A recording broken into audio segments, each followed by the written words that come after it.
Hai teman-teman, ketemu lagi sama Lucy.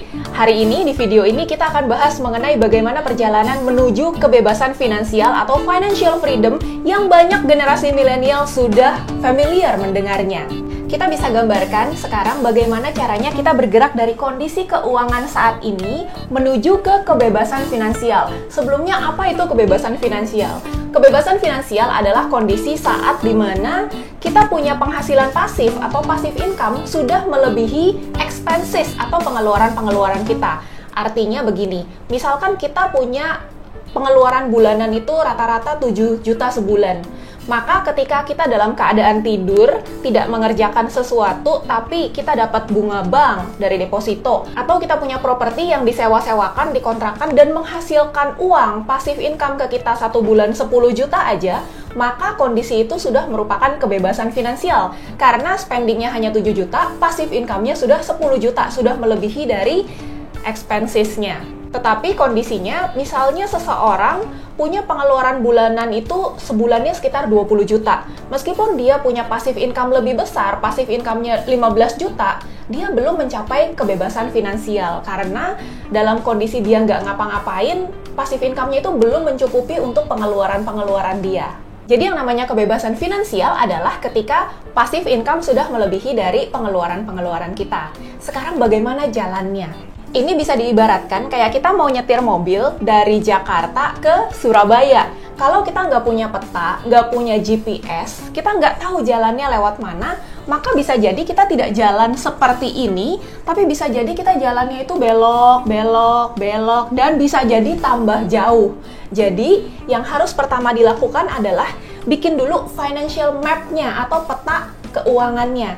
Misalnya, kita pengen kebebasan finansial ini diraih dalam waktu 5 tahun. Maka, dalam tahun pertama, milestone-nya sudah harus sampai mana, tahun kedua sampai mana, tahun ketiga sampai mana, hingga tahun kelima sudah tercapai. Kalau peta financial atau financial map-nya itu tidak dibuat, maka jalannya bisa kacau, bisa lupa sama tujuannya. Sekarang katakan financial map-nya sudah ada, kita sudah tahu bagaimana jalan menuju ke kebebasan finansial kita. Berikutnya ada 3 pilihan lajur yang bisa kita pilih. Lajur-lajur ini ada 3 lajur menggambarkan belief yang dimiliki oleh masing-masing orang.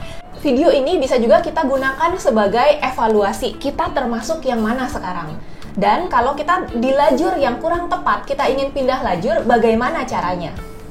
Lajur yang pertama ini adalah lajur pejalan kaki. Bisakah seseorang jalan kaki dari Jakarta ke Surabaya? Bisa, tentu saja. Dia akan bergerak. Kalau sudah ada financial map-nya atau sudah ada jalannya, maka dia akan sampai pada waktunya. Tapi mungkin lama sekali. Tipe yang kedua adalah yang menggunakan jalur lambat. Anda bayangkan dia menggunakan traktor. Traktor jalannya lambat. Kalau mengendarai traktor dari Jakarta ke Surabaya bisa nyampe nggak? Bisa, tapi lama. Tipe yang ketiga menggunakan mobil balap, pakai mobil Formula One. Nyampe nggak? Nyampe, dia yang paling cepat. Nah, ini menggambarkan apa? Kita akan bahas dari 5 poin. Poin yang pertama adalah sumber penghasilan.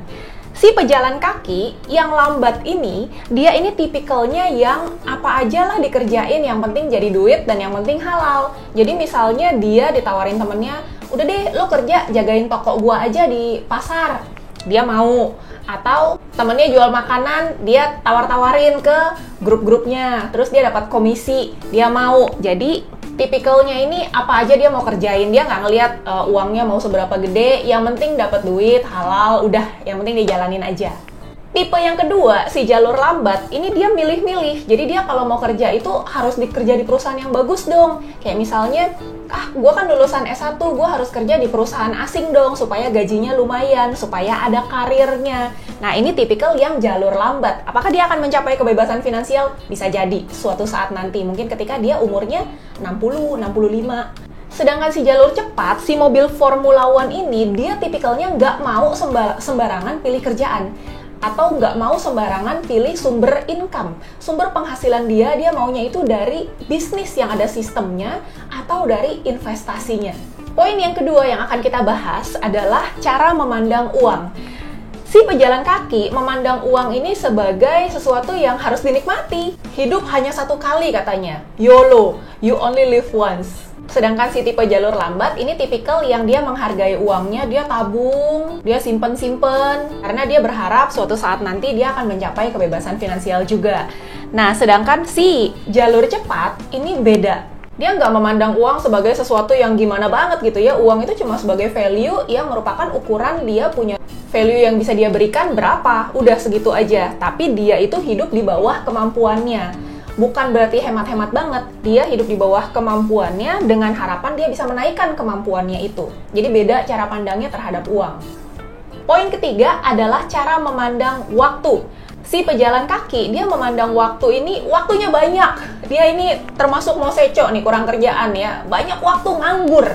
Dan hal-hal yang dia tidak mood lakukan pada saat itu, dia akan cenderung tunda, nanti aja deh. Toh saya bisa lakukan besok. Si jalur lambat, tipe kedua, dia adalah tipikal yang siap menukarkan waktunya selama hidupnya itu. Bertahun-tahun dia rela tukarkan misalnya untuk sekolah yang tinggi supaya dia bisa mendapatkan pekerjaan yang baik dengan gaji yang bagus tentunya. Sedangkan si tipe ketiga, beda lagi. Tipe ketiga ini, si jalur cepat, dia tidak mau menukarkan waktunya untuk mendapatkan penghasilan.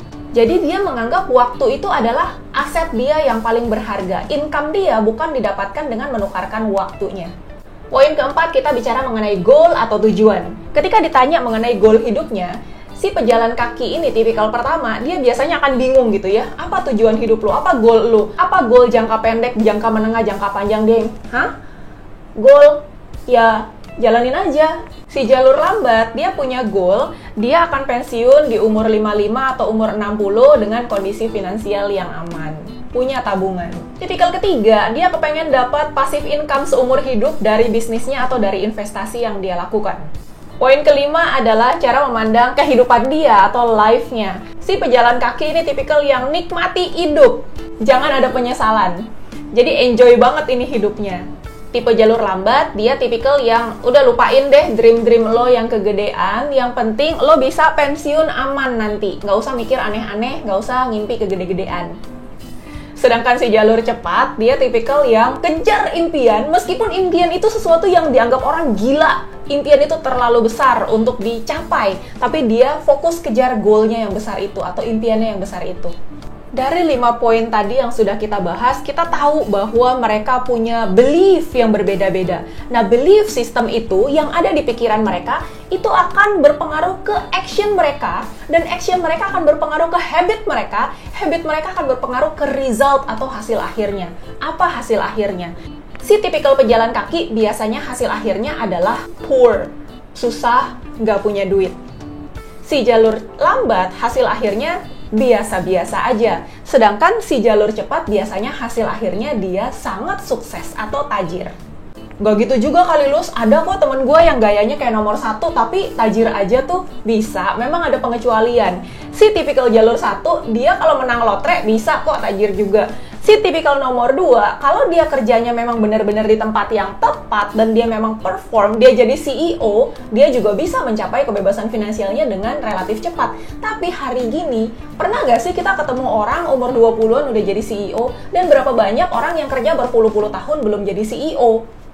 Jadi kalau kebetulan kita masih di tipikal jalur pejalan kaki atau di jalur lambat dan kita sudah sadar hari ini dari video ini, kita pengen pindah ke jalur cepat, bagaimana caranya?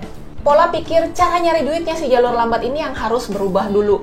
Gimana sih pola pikir cara cari duitnya si jalur lambat? Si jalur lambat berpikir dengan yang namanya penghasilan itu adalah upah dia per jam misalnya dikalikan dengan jumlah jam yang dia keluarkan. Jadi kalau upah yang dia dapatkan adalah Rp100.000 per jam dan dia kerja 1 minggu 40 jam karena 9 to 5 ya, 8 jam kerja sehari, dikalikan dengan 4 minggu selama sebulan. Maka gaji yang dia dapatkan adalah 16 juta.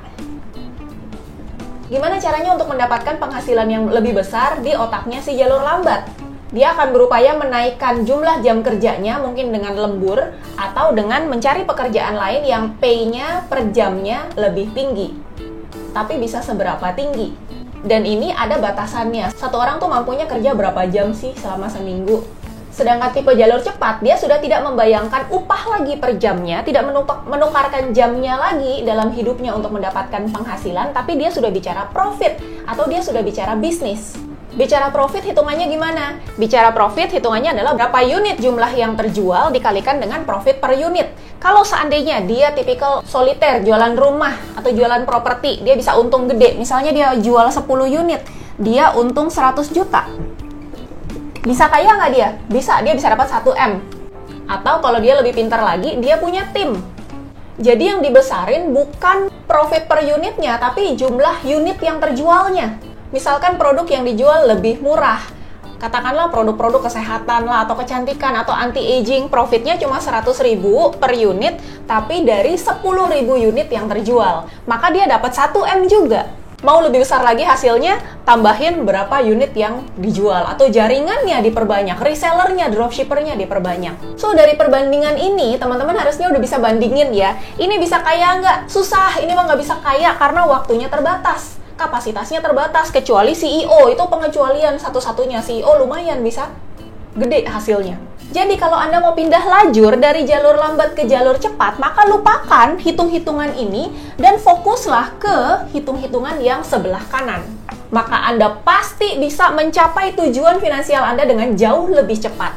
Kalau ini adalah konsep yang menarik buat Anda, kasih like-nya dan share ke teman-teman Anda, juga ke keluarga Anda. Jangan lupa subscribe dan aktifkan loncengnya supaya nggak ketinggalan video-video yang membuka mindset kita seperti ini. Kalau Anda tertarik dengan konsep yang lajur cepat dan Anda belum ada bayangan bisnis apa yang bisa Anda kerjakan dengan modal yang sekecil-kecilnya dengan income yang sebesar-besarnya, Anda bisa cek website ini, saya cantumkan juga di description box, atau bisa juga konsultasi langsung dengan saya di nomor WhatsApp ini atau ada di description box juga. Terima kasih udah nonton sampai selesai dan sampai jumpa di video yang berikutnya. Bye-bye!